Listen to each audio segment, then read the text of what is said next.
बिस्मिल्लाहिर्रहमानिर्रहीम। अस्सलाम वालेकुम। इस वक्त कोरोना वायरस पूरी दुनिया के लिए एक दहशत की अलामत बन चुका है, सवाए पाकिस्तानियों के। पूरी दुनिया के अंदर तकरीबन 3 लाख के करीब केस रिपोर्ट हो चुके हैं और 13,000 के करीब लोग सिर्फ 3 महीने के अंदर मौत के मुंह में चले गए। और वो मौत इतनी तकलीफ दे थी कि सांस लेना चाहते थे और सांस नहीं ले पाते थे, और अपने चाहने वालों के सामने उन लोगों ने दम तोड़ दिया। और हम लोग सिर्फ इस उम्मीद के ऊपर बड़े आराम से एक दूसरे से मिलजुल रहे हैं कि मरने के चांसेस सिर्फ 20% है। इस वायरस के फैलने की स्पीड इतनी तेज़ है कि दुनिया के 187 ममालिक के अंदर फैलने में इसको सिर्फ और सिर्फ 3 महीने लगे। इस वक्त आज की रिपोर्ट के मुताबिक 4 दिन के अंदर तकरीबन 1 लाख लोग इससे इन्फेक्ट हो रहे हैं। और अगर ये स्पीड इसी तेज़ी से बढ़ती रही तो आने वाले सिर्फ और सिर्फ 1 हफ्ते के अंदर 1 लाख लोग रोज़ाना इस वायरस से इन्फेक्ट हो सकते हैं। और फिर बहुत जल्द ऐसा वक्त आ सकता है कि जो तादाद हम आज बता रहे हैं कि 3 लाख है, 4 लाख है, 5 लाख है, आने वाले वक्त के अंदर ये तादाद करोड़ों तक पहुंच सकती है। बात ये नहीं है कि ये वायरस आपको मार सकता है या नहीं मार सकता। मसला सबसे बड़ा ये है कि इस वायरस के फैलने की स्पीड बहुत ही ज़्यादा तेज़ है। अब अगर कोरोना वायरस को हम छोड़ भी दें, कोई भी बीमारी सिर्फ बुखार ही कर लें, एक नॉर्मल सा नज़ला ही कर लें, अगर इतनी तेज़ी से फैलेगी तो वो बीमारी आपके हेल्थ सिस्टम के ऊपर बोझ बन जाती है। और ये कोरोना वायरस तो वो वायरस है जो आम नज़ला ज़ुकाम से बहुत ऊपर की चीज़ है, आपके लंग्स को, आपके फेफड़ों को बिल्कुल ख़त्म करके रख देता है। तो ऐसे में होगा क्या कि जब इतनी तेज़ी के साथ इतनी बड़ी तादाद के अंदर मरीज़ अस्पतालों का रुख करेंगे तो हमारा हेल्थ केयर सिस्टम कोलैप्स कर जाएगा। हमारे अस्पताल उन मरीज़ों का बोझ नहीं उठा पाएंगे। तो वो बीमारी जो एक सही तरह से इलाज करने की वजह से बड़ी आराम से दूर हो सकती थी, इतनी बड़ी तादाद में मरीज़ों के आ जाने की वजह से उनका इलाज ही नहीं हो पाएगा।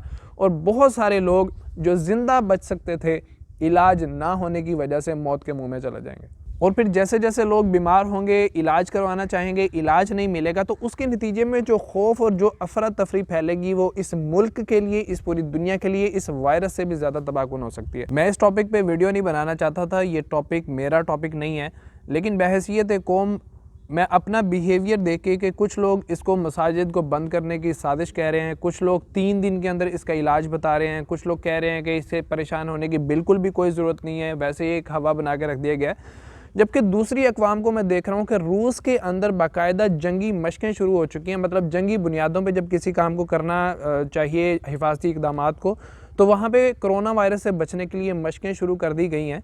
और चाइना ने 10 दिन के अंदर अंदर हॉस्पिटल्स तामीर कर दिए और अपने हर शहरी को सही इलाज मुयस्सर किया। उन लोगों ने इस वायरस को रोक कर दिखाया, इस वायरस के ऊपर काबू पा के दिखाया। हम इस वायरस को ख़त्म नहीं कर सकते, लेकिन हम इसकी तेज़ी से बढ़ती हुई रफ्तार को कम कर सकते हैं, जैसा कि चाइना ने किया। उसने सबसे पहले अपने लोगों को घरों में रहने की हिदायत की, उसके बाद अपने हेल्थ केयर सिस्टम को स्ट्रॉन्ग बनाने के लिए 10 दिन के अंदर अंदर हॉस्पिटल्स तामीर कर दिए ताकि उसके हर शहरी को इलाज मुयस्सर आ सके। अब हम इसके ऊपर बात कर लेते हैं कि ये वायरस काम किस तरह से करता है।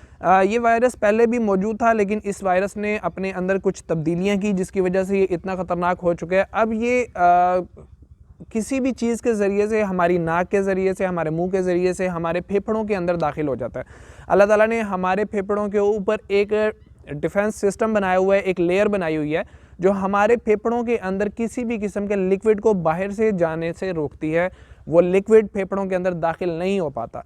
अब ये अटैक करता है उन सेल्स के ऊपर और उन सेल्स के ज़रिए से हमारे फेफड़ों के अंदर जज़ब हो जाता है और उन सेल्स के साथ घुल मिल जाता है, अपनी तादाद को बढ़ाता चला जाता है, जिसकी वजह से हमारे फेफड़ों के बाहर मौजूद लेयर कमज़ोर हो जाती है और लिक्विड अंदर आना शुरू हो जाता है, जिसकी वजह से फेफड़े जो कि ऑक्सीजन को हमारे पूरे जिस्म के अंदर फैलाने के ज़िम्मेदार हैं, अपना काम सही तरीके से नहीं कर पाते।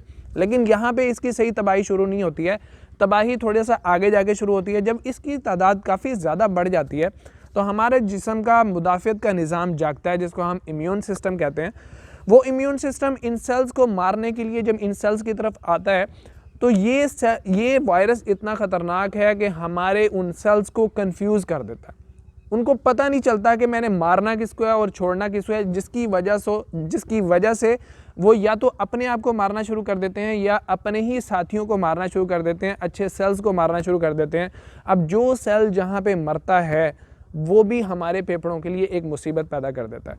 अब ऐसे में अगर तो हमारा इम्यून सिस्टम एक जवान मर्द का या जवान औरत का इम्यून सिस्टम था, एक मजबूत इम्यून सिस्टम था, तब तो हमारा जिस्म जल्दी संभल जाता है, वो वायरस के इस अटैक को पहचान लेता है, वायरस के उन सेल्स को ख़त्म कर देता है। लेकिन अगर कोई वो बच्चा था, अगर कोई वो बूढ़ा था, या वो पहले से कोई बीमार था, मरीज़ था, उसका क़ुव्वत मुदाफ़त का निज़ाम इतना स्ट्रॉन्ग ना होने की वजह से आहिस्ता आहिस्ता उसके फेफड़ों को इतना ज़्यादा नुकसान हो जाता है कि वो बंदा अगर कोरोना वायरस से ठीक हो भी जाए तो आने वाले वक्त के अंदर उसको सारी ज़िंदगी सांस की तकलीफ़ रह सकती है। अब तक इस वायरस को रोकने के लिए कोई वैक्सीन बनाई नहीं जा सकी। हम लोगों का जो ख्याल है कि जैसे जैसे गर्मी आएगी वैसे वैसे ये ख़त्म होता चला जाएगा, अपनी मौत आप मर जाएगा। ऐसी कोई बात नहीं है। WHO के नज़दीक ऐसी कोई भी चीज़ उन लोगों ने नोटिस नहीं किया, क्योंकि अगर देखा जाए तो हमारा बॉडी टेम्परेचर सर्दी हो या गर्मी हो 36 डिग्री के करीब करीब रहता है, 36 डिग्री के करीब करीब रहता है। तो ऐसे में जो वायरस हमारे जिस्म के अंदर दाखिल हो गया वो वैसे ही 36 डिग्री को बर्दाश्त कर रहा है, और जब बुखार चढ़ता है तो टेम्परेचर वैसे ही ऊपर हो जाता है। उसके बावजूद ये वायरस अगर नहीं मर रहा तो इसका मतलब है कि इसके अंदर हीट रेजिस्टेंस मौजूद है, और गर्मी आने के बावजूद ये वायरस मौजूद रह सकता है। तो खाम ख्याली से थोड़ा सा बाहर निकलें और एहतियात करें।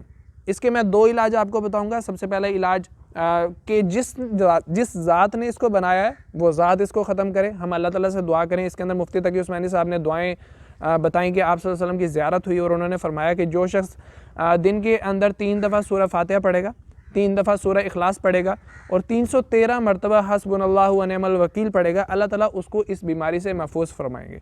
ठीक है, लेकिन उसके साथ साथ दीन जो है वो हमें असबाब को इख्तियार करने की हिदायत करता है। आप सल्लल्लाहु अलैहि वसल्लम ने जब भी जंग लड़ी तो तलवार उठाने के बाद दुआ की है, उसके बाद अल्लाह ताला से फ़तह मांगी है। ये नहीं कि मस्जिद के अंदर बैठ के दुआएं करते रहे और कहा कि अल्लाह दुश्मनों के ऊपर हमें फ़तह अता फरमा दे। तो ये वायरस एक बहुत बड़ा दुश्मन है। हम दुआएं भी करेंगे और साथ के साथ अगर एहतियाती तदाबीर भी इख्तियार करेंगे तो इंशाअल्लाह अल्लाह ताला हमें उससे महफूज फरमाएगा। तो इन दिनों बग़ैर किसी ज़रूरी काम के अपने घरों से निकलने से परहेज़ करें। अपने घर के काम खुद करें। जो लोग आपके घरों के काम कर रहे हैं उनको छुट्टी दे दें, तनख्वाह दें, अपने घर बैठ के वो खाएं पिएं, लेकिन अपना काम आप लोग खुद करें। जितना खुद को साफ़ रख सकते हैं खुद को साफ़ रखें। देखें, ये वायरस इतना ख़तरनाक है कि एक जवान इंसान के ऊपर अगर इसका अटैक होता है वो बंदा बिल्कुल ठीक रहेगा, लेकिन वो खुद वायरस कैरियर बन चुका है, वो बंदा दूसरों तक इस वायरस को पहुंचा सकता है। तो अगर आप जवान हैं, आप खुद इन्फेक्टेड हैं, तो हो सकता है कि ये वायरस आपको नुकसान न दे, लेकिन आपकी वजह से आपके बूढ़े वालिदैन इसका निशाना बन सकते हैं, आपकी वजह से आपके बच्चे इसका निशाना बन सकते हैं। तो अपने लिए, अपने वालिदैन के लिए, अपने बच्चों के लिए अपनी हिफाजत करें।